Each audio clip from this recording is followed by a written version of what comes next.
Welcome to East Alabama Today, featuring topics, events, and interesting people from all over East Alabama. Hosted by Carl Brady. Now, let's get right to the show. Here's Carl Brady. Welcome into East Alabama Today. I'm Carl Brady. Thanks for joining us on today's program. As always, we're going to start you out with some contact information, let you know how you can get in touch with me here on the program. And the best way to do that is to send me an email, cbrady@tv24.tv. We want to know about the things that are going on in your community, fairs, festivals, special events, things that are happening with your church, your community, your civic organization. There are all kinds of things going on throughout East Alabama, and the way we know about them is because you are our eyes and ears out on the street, and you let us know what's going on. So send me emails about all of these special events, cbrady@tv24.tv, and you never know, you might find yourself or someone from your organization invited to be a guest here on the program, and we'll be talking about your event or organization. So send those emails out. Now remember, we also want to know about the interesting people who live in your community. Maybe you know someone who's a writer, an author, a musician, maybe they just have an odd or an interesting hobby and you think they'd be a great guest on the program. Well, that sounds great to me, so send me information about those folks as well. Again, at the email address, cbrady@tv24.tv. And if you happen to miss a show on the air, or if you want to review information you found on a program, or just go back and look at some old shows sometimes and see what you missed, you can do that in our on-demand section at tv24.tv. Go to our website, tv24.tv, go to the on-demand menu and choose East Alabama Today, and there you'll see a whole series of recent East Alabama Today shows, and you can watch in HD right there in the convenience of your home, on your laptop, on your iPad, on your computer, whatever works best for you. You can check them out right there at tv24.tv. Hang out with us. We've got a good show coming up, and you'll want to stick around. So we'll see you back here in just a moment.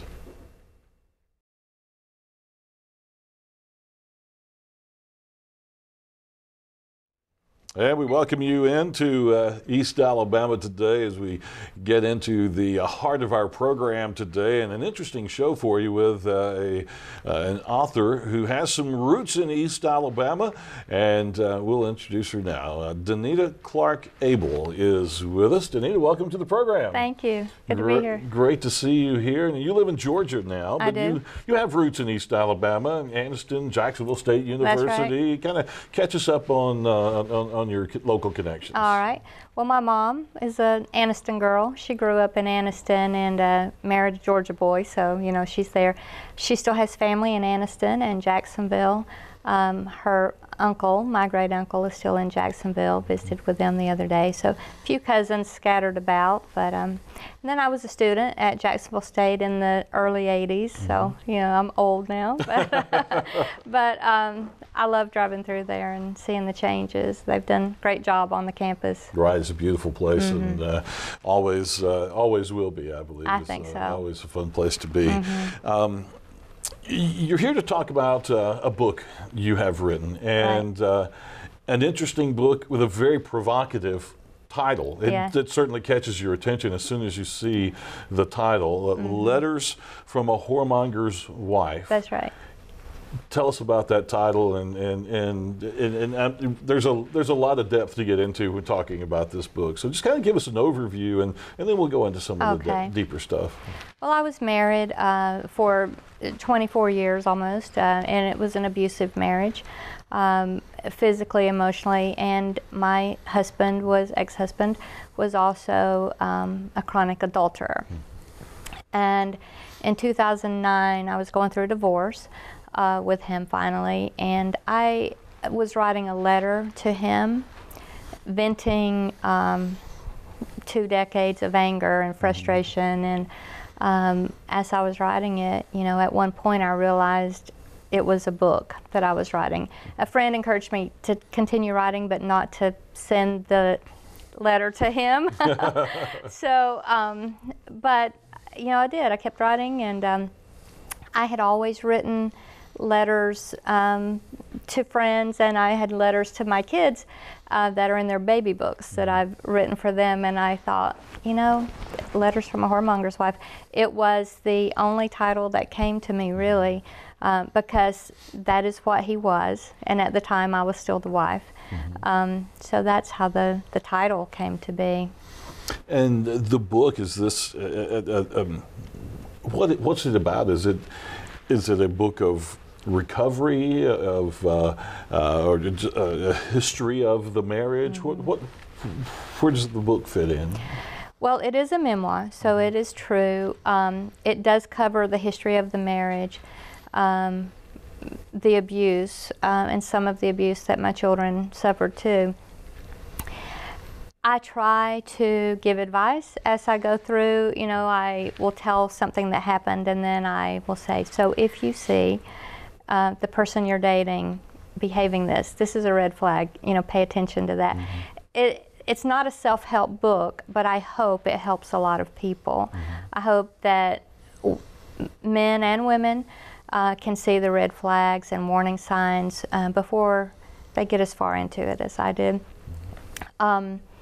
So I hope ultimately that it offers people hope, that no matter how low in life you get, no matter how many times you've been told you're worthless, that you will read this and say, hey, that girl made it out of there alive, and I can too. And you know, so 24 years in this marriage. What was finally the breaking point that gave you the courage to finally be done with it? Well, let me just back up and say there were several reasons that I stayed in the marriage. One, I never felt God had released me from my vows. I wanted to divorce him numerous times, but I would feel like, okay, you know, you're supposed to stay here and do this. The other thing was, once I realized what kind of life he led away from our home, I didn't want to divorce him because I had 2 kids at home, and I didn't want them spending weekends and summers and holidays with him and the influences that would be there if I was not there. So I stayed. Well, then I have 2 children, Lindsay and Garrett. Garrett is the younger. He had seen the most in my marriage and had experienced more abuse from his dad than my daughter had. So in 2009, he had been in school in New York, and he came home and found his dad in another affair. Now, for a few years, I had really believed that he was past all of that, that my husband was no longer doing those things, and home life had settled down a little bit too. But then Garrett caught him just being in the right place at the right time, or wrong place, right? Yeah. And he talked to his sister, and then they talked to me and told me, and when I just knew I was done. You know, Garrett said, you don't have to do this anymore, Mom. You know, you can have a life now. So to answer your question in short, it was my children who ultimately said, you've done enough, you can go on. Yeah, time to move on. And I hear that from other women as well, that they're staying, and finally it's the kids, after the kids have grown up a little bit, who finally come to Mom and say, look, you don't have to live like this. And it's amazing what kind of insight the kids can have sometimes. Right. And I say now, I was wrong to stay in that marriage. I should not have stayed.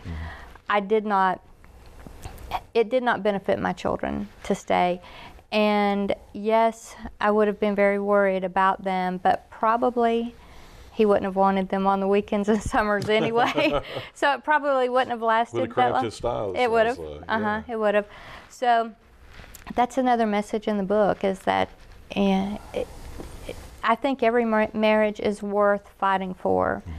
But, you know, one time, you know, it's a mistake, you know, maybe, but the second time, it's not. You know, they've made that choice, and they're making it again and again, and then you become the doormat and the punching bag and the, you know, the wall to yell at. So for your ex-husband, and I know you can't speak for him, but what was his issue? The abuse, the chronic adultery.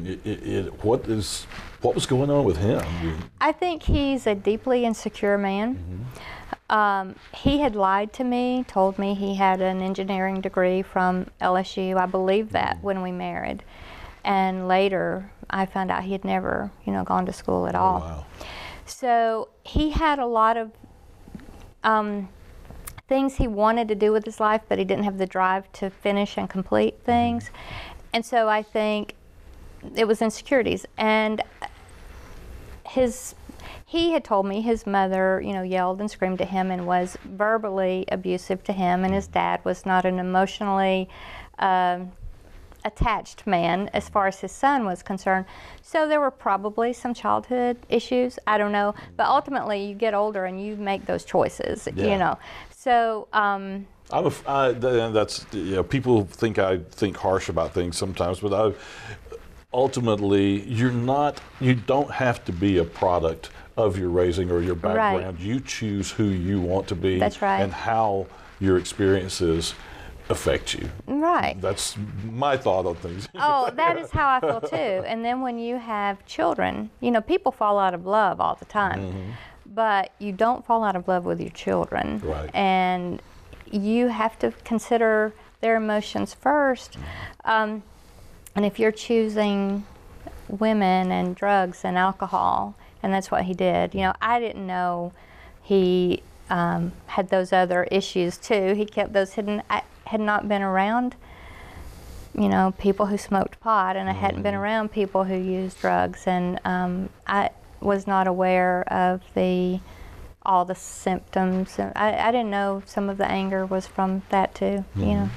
How early in the marriage did these things start showing up? The day I got married. Oh, wow. Yeah. We left our wedding reception, and then we were going to a second reception that his family was having. My family had a non-alcohol reception, and his family wanted something bigger with, a party. So we were on the way to that, and he was very angry and started yelling and swearing, and it scared me. He told me he was hungry, and that's why he was acting that way. But then he blamed me that he had not eaten all day, on our wedding day, and I hadn't seen him until we said our vows. Right. But it was my fault, that he had not eaten it, and that was a constant thing with him. Everything that happened to him was someone else's fault. His unhappiness was my fault, or his mom's or somebody. But it did start that day, and I remember the night we got married. I was thinking, I need to have this annulled. I need to not do this. But I had all this pride. Yeah. I just had this huge wedding, and nobody in my family was divorced, and so there were so many things, and all not good enough for me to stay, but at the time I thought they were valid reasons. Right. We need to take a commercial break, so let's do that right now and be back with more with Danita Clark-Abel in just a moment. Stay around.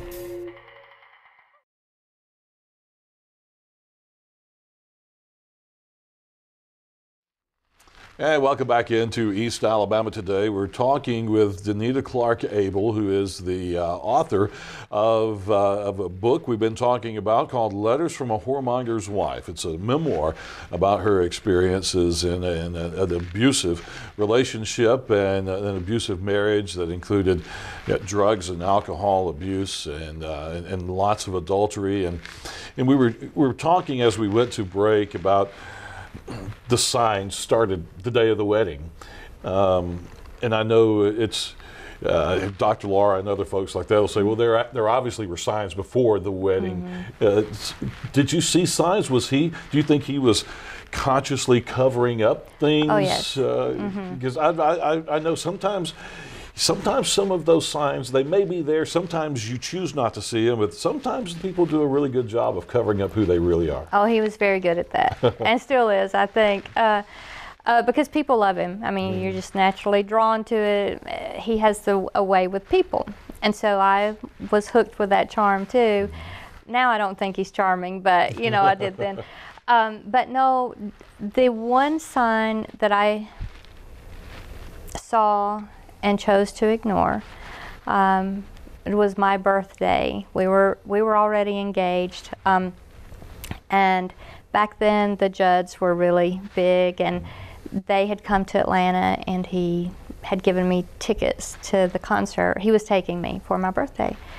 And on the way, it was at a country music hall out in the country somewhere, and he got lost. And I said, well, couldn't we just stop and get directions? No, he wouldn't. And he started yelling and screaming and driving erratically and slamming on the brakes, and I was very frightened. But, you know, later he apologized and said, well, I was just frustrated, and I didn't want you to miss this concert, and I haven't eaten all day, and, you know, so that was a big red flag, the way he behaved when he was frustrated. But prior to that, no. When we met, I lived in the same apartment complex that he lived in, but then I moved back home with my family shortly thereafter. So we only spent, usually Wednesday evening we would go out, and then Friday and Saturday. So he only had to put up the front, you know, a few hours a week. Right. And I saw this wonderful, loving man. One of the reasons I fell in love with him is he was not aggressive with me in our relationship. He was very respectful. He was different from the other guys I had dated. Now he was more outdoorsy, and we would go hiking up at Stone Mountain, and he took me fishing and things like that. I didn't like fishing, but I loved being outside and hiking to get to the riverbank. So he was just really good at covering, but once he had me in the marriage, he didn't try to cover, except for our friends. Now, when friends and family are around, he was a perfect gentleman, always. Yeah.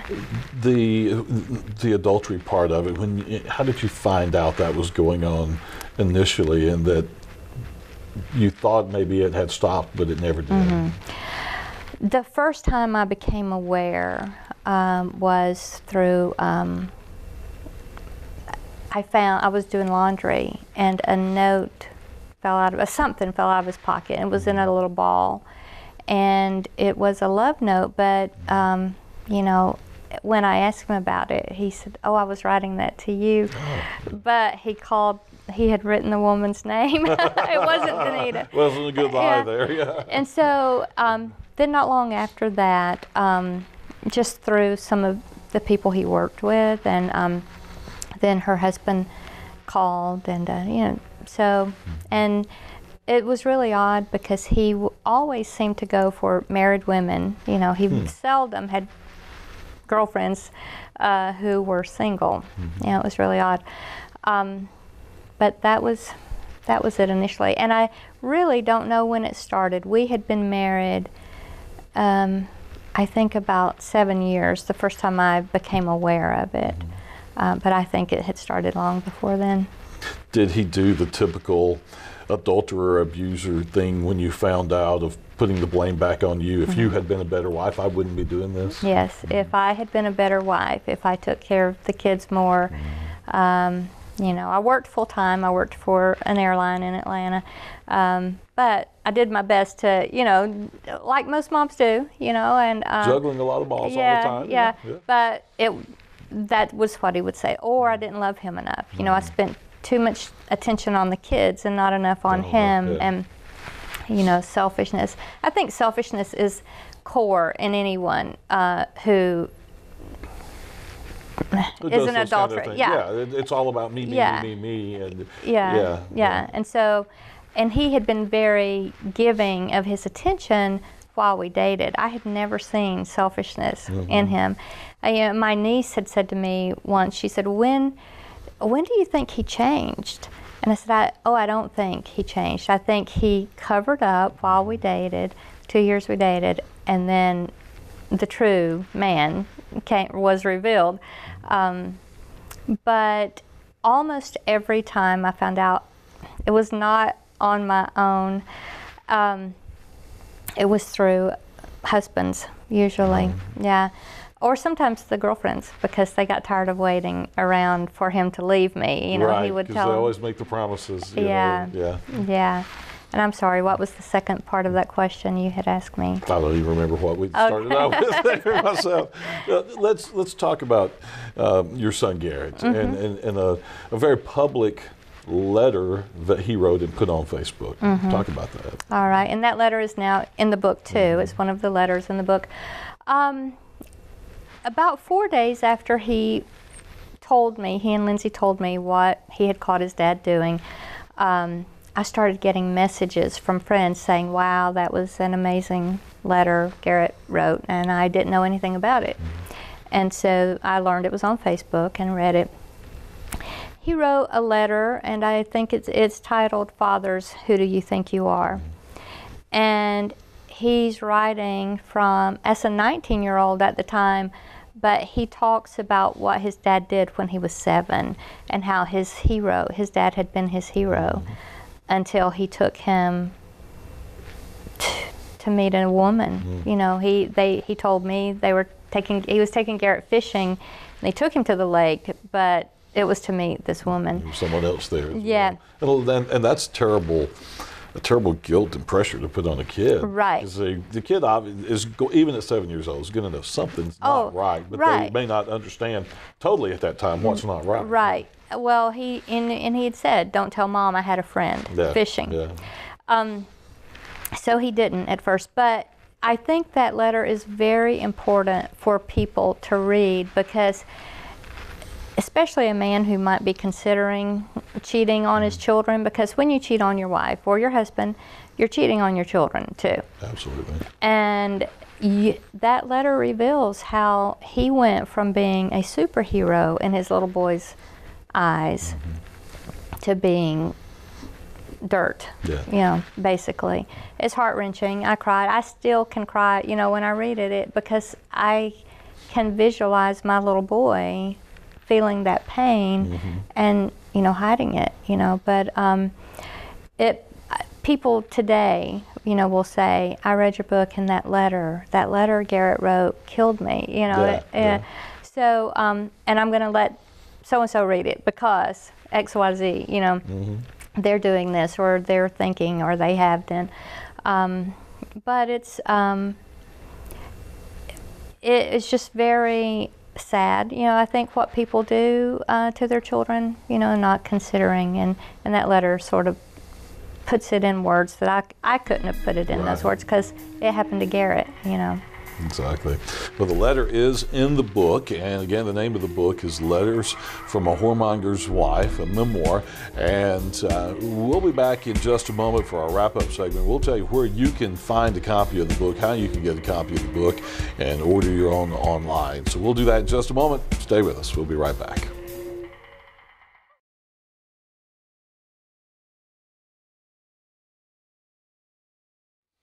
And our final segment of the program today, we've been talking with Danita Clark Abel about her book, Letters from a Whoremonger's Wife. This book is available at her website online, danitaclark.com, or you can go to amazon.com, search for the name of the book. You can find it there, and you can get it for your Nook or for your Kindle. You can do the online the download like that, the digital download. You can actually order a physical copy of the book if you're like me and you still like to actually read books that are made out of paper. You can get your very own copy of the book that way. And if you want to check out an excerpt, there are some good excerpts of the book on Danita's website as well. Give you an idea of what you're looking at when you order the book. So you can go to the website, check that out, and I hope you'll do that. And Danita, thank you for being on the program. I appreciate it. It was good. I appreciate you getting in touch with me, and best wishes for Thank you. for the future. Thank you so much. I hope to see this book getting lots of attention. I appreciate that. Thank you very much. Thank you. It's good being here. And thank you, folks, as well for joining us for East Alabama Today. Hope you have a great day, and we'll see you again next time.